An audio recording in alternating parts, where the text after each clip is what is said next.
말씀드린 대로 오늘은 종교개혁주일입니다.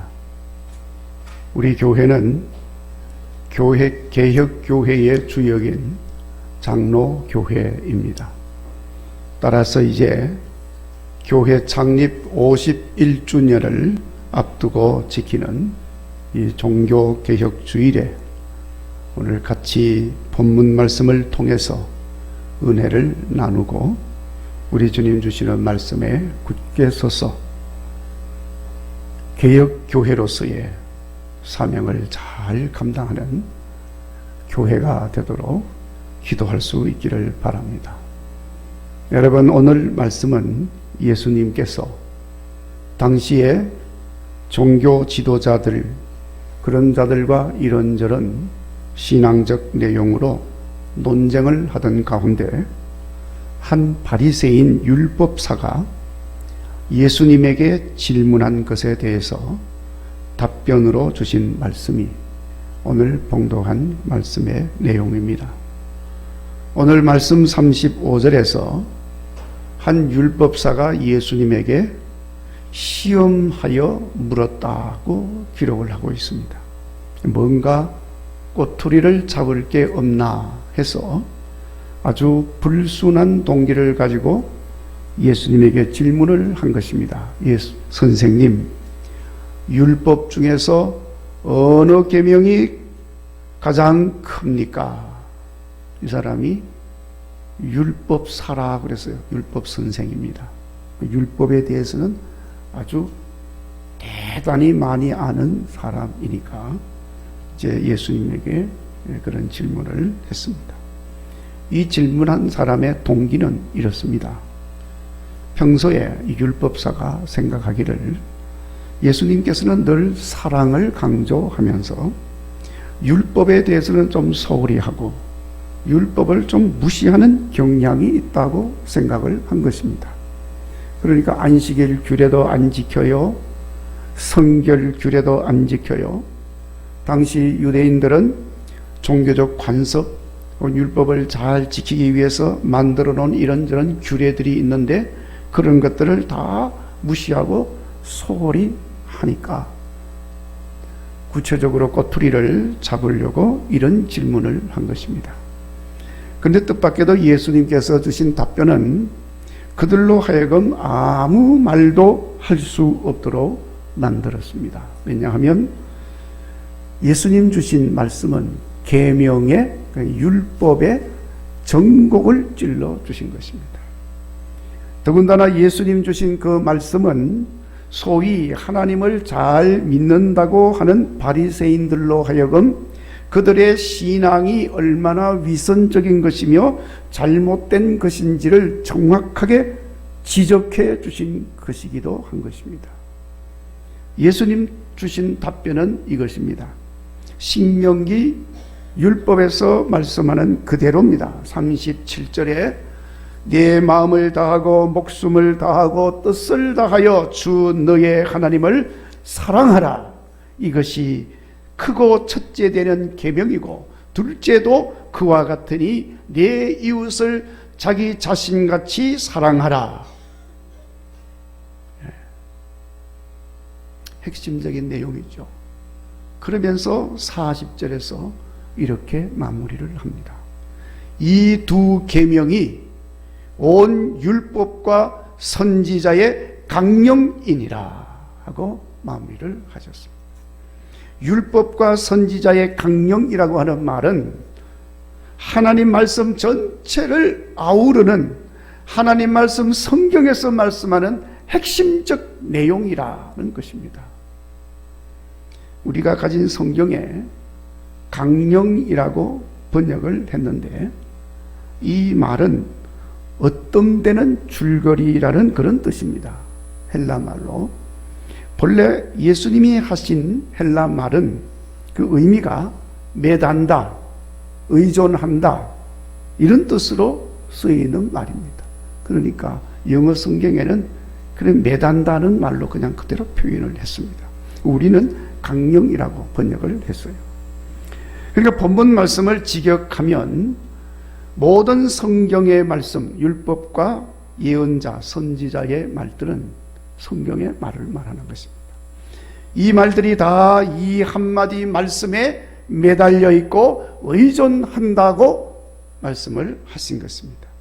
그 한마디 말씀은 바로 하나님 사랑, 이웃 사랑이라는 것입니다. 더 줄이면 사랑하라 하는 것입니다. 그러니까 모든 성경의 말씀, 율법은 결국 사랑하라 이 말씀에 담겨 있다는 것입니다. 예수님께서 율법사에게 이 말씀을 강령이라고 하시면서 주신 중요한 이유가 있습니다. 바리새인이면 당시에는 가장 하나님을 잘 믿고 잘 섬긴다는 사람들로서 일반 대중들로부터 존경을 받는 지도층에 있는 인사들이었습니다. 그런데 예수님께서 보시는 그들의 모습은 전혀 하나님을 잘 섬기는 것도 아니고 잘 믿는 것도 아니었다는 것입니다. 그래서 바른 신앙생활을 하려면은 다른 것은 몰라도 하나님 사랑, 이웃 사랑을 온전하게 하라 하는 것입니다. 온 마음을 다하여 목숨을 다하여 뜻을 다하여 하나님 사랑하고 이웃을 사랑하라. 그러면 하나님의 말씀을 이루는 것이 되는 것이다. 가장 건강하고 올바른 신앙의 모습이 바로 여기에 있는 것이다 하고 예수님이 말씀하신 것입니다. 자, 여러분, 눈에 보이는 사람도 사랑하지 못하면서 눈에 보이지 않는 하나님을 사랑한다는 것은 말이 안 되는 거죠. 불가능한 일입니다. 또 그렇게 하는 사람은 그건 거짓 사랑인 거죠. 사람도 사랑하지 못하면서 하나님 사랑한다는 것은 흉내만 내는 것입니다. 얼마나 위선적인 것입니까? 당시 종교 지도자들은 말할 것도 없고 소위 잘 믿어서 존경받는다는 바리새인들조차도 그렇게 하지를 못한 것입니다. 오히려 그들이 가지고 있는 지위, 그리고 가지고 있는 많은 해박한 율법적 지식, 이런 것들로 오히려 사람들을 억압하고 착취하고 정죄하고 불의를 행하고 그렇게 한 것입니다. 그러면서도 그들은 하나님 사랑하고 하나님 잘 믿는다고 자랑을 한 것입니다. 그러니 이런 것을 아시고 보시는 예수님께서 그들을 보실 때 얼마나 가증하게 보였겠습니까? 그래서 하나님께서도 율법의 핵심 내용 10가지를 주셨는데 그걸 뭐라고 그러죠? 10계명. 그 10계명을 주시면서 첫 번째는 위로 하나님 사랑하고, 그리고 이어서 옆으로 부모와 이웃을 사랑하라, 그런 내용이지 않습니까? 그래서 그렇게 주신 거예요.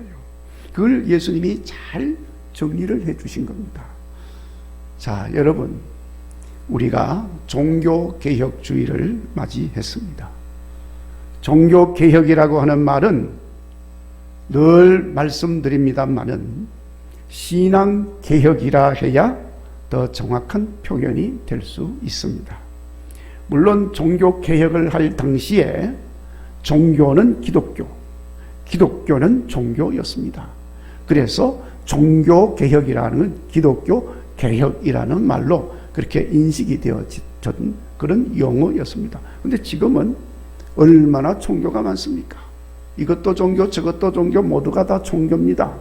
그런데 우리 기독교회에서 종교개혁한다 그러면은 여러분, 종교 전쟁이 일어나게 되는 겁니다.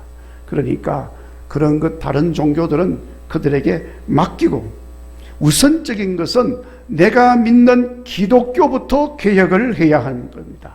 자, 그런데 그 개혁은 교리, 기독교 교리를 그건 할 수가 없는 겁니다. 하나님 말씀을 개혁해요? 그건 할 수가 없는 겁니다. 중요한 것은 내 자신의 신앙의 개혁에서부터 시작이 되어야 하는 것입니다. 그래서 남의 눈에 티를 말하기 전에 먼저 내 눈에 들보를 빼내야 하는 것입니다. 그래서 내 자신의 신앙부터 개혁해서 내 집의 신앙을 개혁하고 내 교회의 신앙생활을 개혁하고 한국 교회의 신앙생활을 개혁해 나가는 것입니다. 이렇게 제대로 신앙생활이 개혁이 되어지면 기독교회가 개혁이 될 것이고, 기독교회가 개혁이 되어지면 한국의 다른 종교들도 등달아서 개혁되어질 줄로 믿습니다. 자, 그런 의미에서 여러분, 개혁이라고 하는 말은 뭔가 새로운 것을 만들어내는 것이 아닙니다. 개혁은 바르게 하는 것입니다. 시간이 지나면서 변질이 되어지고, 시간이 지나면서 이런저런 영향으로 인해서 믿음이 약해지고 잘못되어진 삶이 되었으니 바르게 해서 다시 힘을 얻고 병든 신앙이 건강한 신앙으로 새로워져서 이렇게 건강한 신앙인으로 세워가자, 건강한 교회로 세워가자, 이것이 신앙개혁 운동인 것입니다. 자, 그러면 무엇을 바르게 해야 합니까? 바르게 하려면은 여러분, 먼저 무엇이 바른지, 무엇이 바르지 못한 것인지, 뭐가 잘못된 것인지 그 기준이 있어야 되는 것입니다. 기준이 있어야 이 기준에 의해서 이건 잘못됐구나, 이 기준이 있으니까 기준에 보니까 이건 잘된 거구나, 판단을 할 수가 있잖아요. 그 기준이 있어야 되는 겁니다. 기준이 없으면 잘됐는지 잘못됐는지 알 수가 없고, 그러면서 개혁한다고 해놓으면은 완전히 엉뚱한 결과가 나오게 되고, 그건 또다시 개혁의 대상이 되는 것입니다. 자, 그러면 여러분, 그 기준이 뭡니까? 그 기준은 오늘 우리 예수님께서 잘 말씀을 해 주신 것입니다. 38절, 이것이 크고 첫째 되는 계명이다. 둘째도 그와 같다. 믿는 자면 반드시 지켜야 할 강령이다, 계명이다. 하나님 사랑하고 이웃 사랑하라, 그것입니다. 그게 기준이에요. 자, 여러분, 오늘 우리의 문제가 무엇입니까? 뭐 이런저런 문제들을 말할 수 있지만 가장 기본적인 것은 사랑이 없다는 것이 문제입니다. 오늘 한국 교회가 무엇이 문제입니까? 사랑이 없다는 것이 문제입니다. 무정하고 매정하고 비정하고 무관심하고 사납고 미워하고 원수 맺고 한번 삐지면 풀지 못하고 반드시 원수 갚아서 복수하고. 자, 여러분, 아무리 믿음이 좋다고 한들 그게 뭐합니까? 하나님 말씀하신 사랑을 하지 못하는데 무슨 의미가 있어요? 여러분, 사랑은 모든 것을 다 이룬다고 했습니다. 사랑의 삶은 모든 말씀을 이루는 것입니다. 그래서 결국 우리들로 하여금 승리하는 삶을 살게 해 주는 것입니다.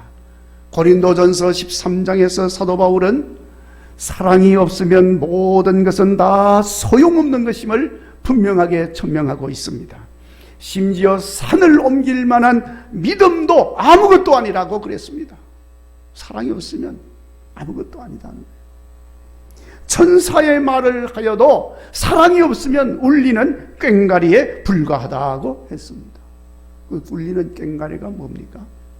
그건 잡된 소리, 소음에 불과하다는 거예요. 오직 사랑만이 믿음을 이루는 것이고 열매 맺게 하고, 그래서 사랑은 영원한 것입니다. 요한 사도도 하나님 사랑하는 것은 이것이니 우리가 그의 계명을 잘 지키는 것입니다. 그의 계명은 하나님 사랑, 이웃 사랑인 것입니다. 이 사랑 하나라는 계명을 지키는 그 믿음이 세상을 이기게 하는 것임을 분명히 말씀하고 있습니다. 덧붙여서 이런 말씀도 했습니다. 하나님을 사랑하는 자는 또한 그 형제를 사랑할지니라. 그러니까 우리가 사랑하지 않으므로 하나님도 사랑 안 되는 것이고 주의 말씀도 지키지 못하는 것입니다. 하나님 믿는 사람이 하나님 사랑하지 않고 하나님 말씀을 지키지 않으면 하나님 믿는다고 할 수 없는 것이지요. 그래서 우리의 문제가 여기에 있다는 것입니다. 여러분, 우리는 지금 사랑에 반환하는 심각한 중병에 걸려 있습니다. 아닌 것처럼 해도 우리는 할 말이 없습니다. 저 세상의 사람들이야 아예 사랑과 상관없는 삶을 살고 있기 때문에 저 세상의 사람들에 대해서는 말할 것이 없습니다. 자, 여러분, 하나님은 사랑이라고 했으니 하나님과 상관없는 삶을 사는 사람이 어떻게 사랑의 삶을 살 수가 있겠습니까? 당연히 사랑과 상관없는 삶을 사는 거지요. 그러나 여러분, 우리 하나님 믿는 성도들은 다릅니다.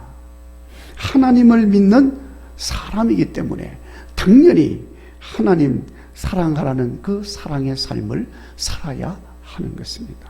그런데 우리가 그 사랑하는 삶에 병이 들었다. 여러분, 우리의 병은 경제적인 물질의 병이 아닙니다. 우리의 병은 정치의 문제도 아닙니다. 코로나19로 인한 문제도 아닙니다. 사랑하지 못하는 것이 문제인 것입니다. 한국 교회가 부흥이 안 되고 성장이 멈춘 것이 문제가 아닙니다. 사랑을 잃어버리고 사랑하지 못하는 것이 문제인 것입니다. 사랑하지 못함으로 그리스도인들이 세상 사람들에게 칭송을 받지를 못합니다. 조롱거리가 되었습니다. 처음 그리스도인들은 사도행전을 보시면은 사람들에게 칭송을 받았다고 그랬습니다. 그러나 우리는 칭송은 고사하고 비난과 조롱거리가 되고 있습니다. 왜 그렇습니까? 사랑하지 않기 때문에, 사랑하는 일에 병이 들어서 그런 것입니다. 그래서 우리는 다시 종교개혁주의를 맞으면서 이 예수님께서 주신 새 계명, 율법과 선지자의 강령, 성도의 사랑의 삶이 새로워져야 한다는 말씀인 것입니다. 그래서 여러분, 신앙개혁은 뜨겁게 사랑하는 사랑의 운동인 것입니다. 서로 사랑하는 삶으로 회복하는 운동이 일어나야 하는 것입니다. 우리 국일교회 성도들로부터 서로 사랑하는 삶을 생활화할 수 있기를 바랍니다. 나 자신도 더 사랑하고 우리 가족들도 더 사랑하고 부모, 자녀, 형제, 자매 서로 사랑하고 성도들이 서로 사랑하고 옆집의 사람도 사랑하고 원수도 사랑하고 당연히 하나님도 더 사랑하고, 할렐루야! 이 사랑의 삶이 회복이 되어야 된다는 말씀입니다. 자, 그러면 어떻게 사랑해야 합니까? 이제 이것이 문제입니다. 사랑을 해야 한다는 건 알겠는데 어떻게 사랑하는지를 몰라. 자, 여러분, 우선 하나님 사랑해야죠. 하나님 사랑은 하나님만을 믿고 그 하나님을 예배함으로 섬기는 것입니다. 그게 하나님 사랑이에요. 자, 그러니까 예배하며 찬양하고 주의 말씀을 사랑하고 기도를 통해서 주님 뜻에 순종하고 그렇게 사랑하는 것입니다. 그게 하나님 섬기는 거죠. 그게 하나님 사랑입니다. 그러니까 우리가 하나님 섬기는 마음으로 하나님을 잘 섬기고 예배도 잘 드려야 되는 거예요. 이게 하나님 사랑인데 예배도 안 드리는데 무슨 하나님 사랑이 말이 되겠습니까? 자, 그리고 이제 이웃사랑이죠. 이웃사랑. 이웃사랑은 그냥 이웃을 섬기는 것입니다. 그게 사랑입니다. 자, 우리 여러분, 뭐 이웃사랑하면 뭐 대단한 걸 생각하는데 여러분, 대단한 게 아닙니다. 우리 한번 따라서 합시다. 이웃사랑은 그냥 섬기는 거다. 예, 이웃사랑은 섬기는 건데 그 앞에 뭐가 붙었죠? 그냥 섬기는 거. 이유도 없어. 조건도 없어요. 그냥 섬기는 것입니다. 무조건 섬기면 그것이 사랑인 것입니다. 아무리 말로 사랑합니다 해도 섬길 줄 모르면 그 사랑은 거짓이고 가짜인 것입니다. 그냥 섬기면 거기에 사랑이 나타나는 것입니다. 부모님 섬기며 사랑하면 저절로 복양하고 순종하게 되는 거예요. 이웃을 사랑으로 섬기면 거짓말하지 않습니다. 정말로 이웃을 섬기는 마음이 있으면 속이지 않습니다. 정말로 이웃을 섬기면서 사랑하면 빼앗지 않지요. 이웃의 것을 탐하지도 않습니다. 자, 여러분, 제가 지금 말씀드린 이 내용은 10계명 중에 5번째 계명부터 10번째 계명을 그냥 다 말씀드린 거예요. 여러분, 우리 주님께서 우리를 섬기셨습니다. 왜 섬기셨습니까? 너무 사랑해서, 우리를 너무 사랑해서 우리를 섬겨주셨어요. 그것도 십자가에서 죽기까지 섬겨주셨습니다. 아무 조건 없이. 주님이 사랑하셔서 섬기며 사랑해 주신 나는 어떤 사람입니까? 내가 뭐 대단한 사람입니까? 그렇게 사랑받고 섬김을 받을 만한 존재입니까? 그렇지 않지 않습니까? 사도 바울이 고백했습니다. 나는 핍박자요 포행자요 괴수 중에 괴수라. 내가 그런 사람입니다. 그런데 그런 나를 우리 주님이 그렇게 사랑하시고 섬겨 주신 것입니다. 우리가 이렇게 사랑해 주신 예수님을 기억하면서 우리 하나님을 예배함으로 섬기고 이웃을 죽기까지 섬김으로 사랑해서 나의 신앙을 개혁하고 건강하고 바른 신앙생활로 회복하는 여러분 되시기를 간절히 바랍니다. 그러면 반드시 놀라운 역사가 나타나는 것을 보게 될 줄로 믿습니다. 무엇보다도 주변의 사람들로부터 칭송받는 역사가 나타나게 되는 줄로 믿습니다. 당연히 하나님 영광도 그곳에서 드러나겠지요. 이 세상 사람들이 우리를 보고 하나님께 영광을 돌리면은 하나님의 영광이 드러난다고 그랬어요. 그곳에 은혜의 삶이 충만하게 되는 겁니다. 자, 이로써 개혁의 핵심 슬로건이 다 이루어진 거죠. 개혁의 핵심 슬로건이 뭡니까? 오직 말씀, 오직 믿음, 오직 은혜, 오직 예수, 오직 하나님 영광. 그게 그중에 다 이루어져요. 어떻게 함으로? 율법과 선지자의 강령인 사랑함으로. 금년 종교개혁주일에는 이 말씀을 마음에 잘 새기시고 사랑하라는 주님의 명령을 따라 실행함으로 우리 자신, 우리 교회, 우리 가정뿐만 아니라 한국 교회를 바르고 건강한 교회로 세워가는 주인공들이 되시기를 주의 이름으로 축원합니다.